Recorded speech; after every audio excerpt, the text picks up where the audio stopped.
भक्त सदैव कुसंगति से दूर रहता है। मानव समाज का ये स्वभाव है कि कभी किसी की प्रशंसा की जाती है तो कभी उसकी निंदा की जाती है। लेकिन भक्त कृत्रिम यश तथा अपयश, दुख या सुख से ऊपर उठा हुआ होता है। वह अत्यंत धैर्यवान होता है।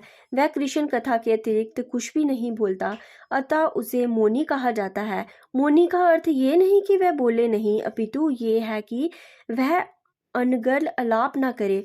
मनुष्य को आवश्यकता पर बोलना चाहिए और भक्त के लिए सर्वाधिक अनिवार्य वाणी को भगवान के लिए बोलना है। भक्त समस्त परिस्थितियों में सुखी रहता है। कभी उसे स्वादिष्ट भोजन मिलता है तो कभी नहीं, किंतु वह संतुष्ट रहता है। वह आवास की सुविधा की चिंता नहीं करता।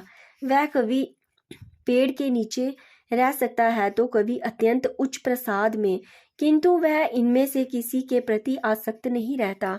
वह स्थिर कहलाता है क्योंकि वह अपने संकल्प तथा ज्ञान में दृढ़ होता है। भले ही भक्त के लक्षणों की कुछ पुनरावृत्ति हुई हो, लेकिन वह इस बात पर बल देने के लिए है कि भक्त को ये सारे गुण अर्जित करने चाहिए। सद्गुणों के बिना कोई शुद्ध भक्त नहीं बन सकता। हराव भक्त से कुतो महद गुना। जो भक्त नहीं है उसमें सद्गुण नहीं होता। जो भक्त कहलाना चाहता है उसे सद्गुणों का विकास करना चाहिए। यह अवश्य है कि उसे इन गुणों के लिए अलग से वहां प्रयास नहीं करना पड़ता, अपितु कृष्ण भावना अमृत तथा भक्ति में संलग्न रहने के लिए एक कारण उसमें ये गुण स्वतः ही विकसित हो जाते हैं। इसलिए कृष्ण भगवान की भक्ति करें और उनकी कृपा पाएं। बोलो हरे कृष्णा।